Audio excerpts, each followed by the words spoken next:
Oh, I forgot to turn on the microphone. Let's talk a little bit more about depth of field in After Effects and how to work with it in connection with Element 3D. So let me show you what I have here. I have such a simple scene.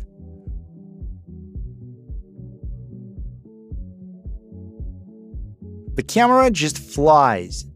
Let me immediately show you what is inside the scene so that there would be no unnecessary questions. So, in the first group, I have a regular floor with a texture. It also has mirror surface. And there is such a palm tree. It is reflected on the floor. And for the second group, I just have such a sphere. That's all. Next, I've just made a ring for the second group and replicator shape and duplicated it several times. And this is what we've got.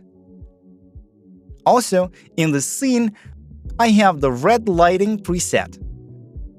I also have ambient occlusion enabled with these values. And that's it.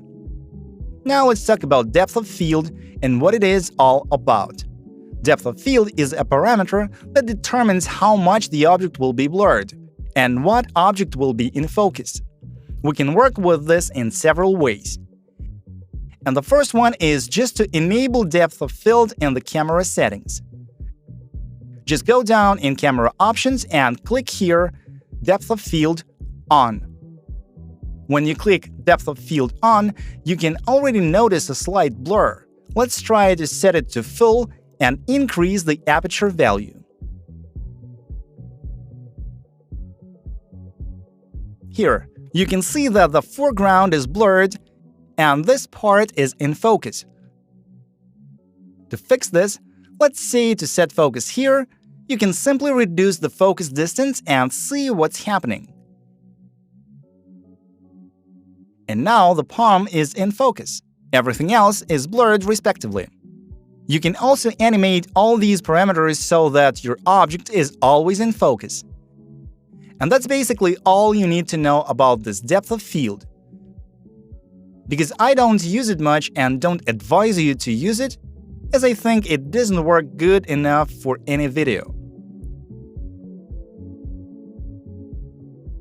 Okay, let me probably take a picture of the second four.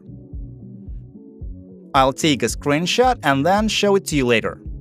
The second way is to apply the camera lens blur effect. Let's see how it works. Turn off the depth of field on camera. And let's see how camera lens blur works. Apply the camera lens blur effect. It is in Effect, Blur, Camera Lens Blur. The value is 5 by default. Let's immediately increase it to 38 so that we have such a strong blur.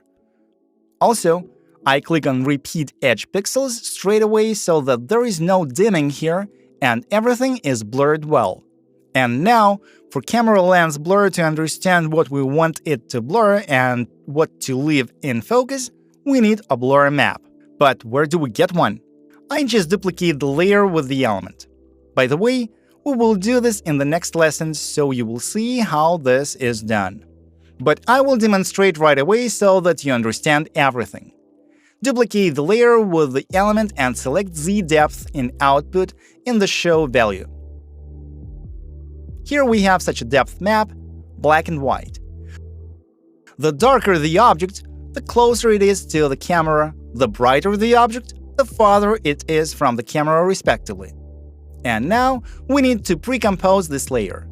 But if you pre-compose it, the camera will disappear, so we will also duplicate the camera. Duplicate it with the camera and with element 3D. I name it Z depth. OK. Turn off this layer, and in Camera Lens Blur, in Blur Map in Layer, select the map that we have just created. Done. We've created such map. And let's take a look at the same second four. Choose Focus here. Blur Focal Distance controls focus. Like this. And basically, this is already a little bit better and is enough for most tasks. But not for those that we have now, because you can see such sharp transitions between the blur and the object.